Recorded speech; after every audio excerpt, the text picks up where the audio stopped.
প্রিয় শিক্ষার্থী বন্ধুরা, ম্যাথ একাডেমির আরেকটি নতুন ভিডিওতে তোমাদেরকে স্বাগতম। আজ একটি গুরুত্বপূর্ণ বিষয় নিয়ে তোমাদের সামনে হাজির হয়েছি। এটি গণিতের খুবই একটি বেসিক বিষয়। তো তোমরা ভিডিওটি না টেনে শেষ পর্যন্ত দেখবে, আশা করি উপকৃত হবে। আমাদের আজকের বিষয়টি আমরা নিয়েছি পঞ্চম শ্রেণীর অধ্যায় 4-এর 4 থেকে আমাদের যে গাণিতিক প্রতীক রয়েছে এই প্রতীক সম্পর্কে আমরা আলোচনা করব। আজকের ভিডিওতে আমাদের গাণিতিক প্রতীকের কোন কোন বিষয়গুলো থাকবে চলো আমরা একটু দেখে আসি। আজকে আমরা শিখতে পারবো সংখ্যা প্রতীক কি, তারপর হচ্ছে সংখ্যা প্রতীক কয়টি ও কি কি, তারপরে থাকবে প্রক্রিয়া প্রতীক কি, প্রক্রিয়া প্রতীক কয়টি ও কি কি, এবং তারপরে থাকবে সম্পর্ক প্রতীক কি, সম্পর্ক প্রতীক কয়টি ও কি কি, দেন থাকবে হচ্ছে খোলা বাক্য কি, গাণিতিক বাক্য কি, তারপরে অক্ষর প্রতীক কি, তারপরে থাকবে হচ্ছে বন্ধনী প্রতীক কি, এবং সর্বশেষ থাকবে বন্ধনী প্রতীক কয়টি ও কি কি। তো চলো আমরা কথা না বাড়িয়ে আমরা শুরু করি। প্রথমে সংখ্যা প্রতীক দিয়ে আমরা শুরু করব। সংখ্যা প্রতীক কাকে বলে?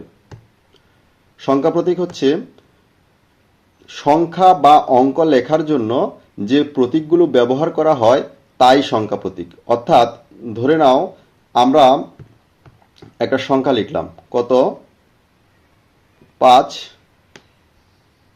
এবং 2, এটা কত হলো? 52।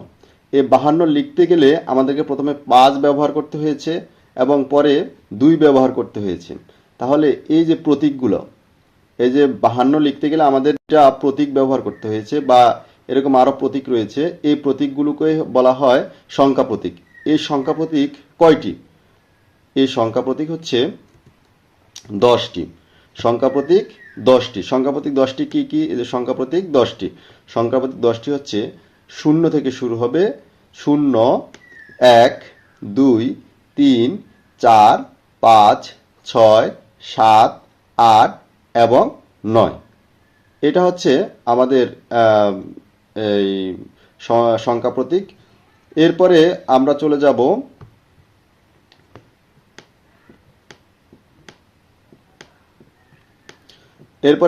যাব প্রক্রিয়া প্রতীক কি। প্রক্রিয়া প্রতীক হচ্ছে যেই সব প্রতীক বা চিহ্ন বা সংকেত ব্যবহার করে কোনো রাশিকে কি করতে হবে, অর্থাৎ যোগ করতে হবে নাকি বিয়োগ করতে হবে ইত্যাদি বোঝায়, তাকে প্রক্রিয়া প্রতীক বলে। যে আমরা একটা অঙ্ক দেওয়া আছে, এটাকে কি যোগ করব, বিয়োগ করব, গুণ করব না ভাগ করব, এটা যে রাশি দ্বারা বোঝায় বা যে চিহ্ন দ্বারা, যে প্রতীক দ্বারা বোঝায়, সেটি হচ্ছে প্রক্রিয়া প্রতীক। এই প্রক্রিয়া প্রতীক হচ্ছে 4টি, যথা যোগ, যোগ, বিয়োগ, গুণ এবং ভাগ। এরপরে আমরা চলে যাব সম্পর্ক প্রতীক। সম্পর্ক প্রতীক কি?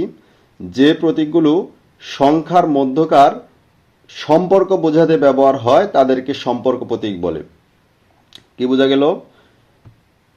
যে প্রতীকগুলো সংখ্যার মধ্যকার সম্পর্ক বোঝাতে ব্যবহার করা হয় তাদেরকে সম্পর্ক প্রতীক বলে।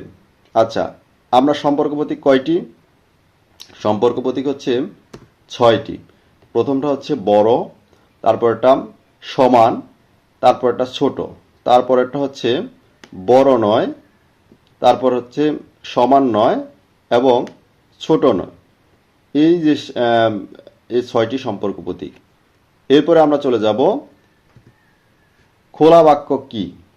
খোলা বাক্য হচ্ছে একটি বাক্যকে যখন সত্য না মিথ্যা তা নির্ণয় করা যায় না তাকে খোলা বাক্য বলে। ধরে নেই ক একটি জোড় সংখ্যা। এখানে ক জোড় সংখ্যা, সেটা আমরা কিভাবে নির্ণয় করব? এখানে সত্য বা মিথ্যা প্রমাণ করার মতো কিছু নেই, তাই এটি একটি খোলা বাক্য, কারণ এটি সত্য বা মিথ্যা হতে পারে, ক এর মানের উপর সেটা নির্ভর করবে। এরপরে আমরা চলে যাই গাণিতিক বাক্য কি। একটি বাক্যকে যখন সত্য না মিথ্যা তা নির্ণয় করা যায় তাকে গাণিতিক বাক্য বলে। যেমন 8 একটি জোড় সংখ্যা, এটা আমরা সবাই জানি, এটি একটি গাণিতিক বাক্য, কারণ এটি সত্য এবং প্রমাণিত। এরপরে আমরা চলে যাই অক্ষর প্রতীক কি? অক্ষর প্রতীক হলো অজানা সংখ্যা নির্দেশ করে যে বিশেষ প্রতীক ব্যবহার করা হয় তাকে অক্ষর প্রতীক বলে। যেমন ক, খ, গ, ঘ ইত্যাদি। আমরা এই ক, খ, গ, ঘ ব্যতীত অন্য জিনিসও ব্যবহার করতে পারি, যেমন ত্রিভুজ বা খালিঘর আহ, এই ধরনের প্রতীককেও অক্ষর প্রতীক বলা চলে। আমরা তারপরে চলে যাব বন্ধনী। বন্ধনী কাকে বলে? দুইটি গাণিতিক বাক্য থেকে একটি গাণিতিক বাক্য গঠন করতে যে গাণিতিক প্রতীক বা চিহ্ন ব্যবহার করা হয় তাকে বন্ধনী বলে। আবার বলছি, দুইটি গাণিতিক বাক্য থেকে একটি গাণিতিক বাক্য গঠন করতে যে গাণিতিক প্রতীক বা চিহ্ন ব্যবহার করা হয় তাকে বন্ধনী বলে।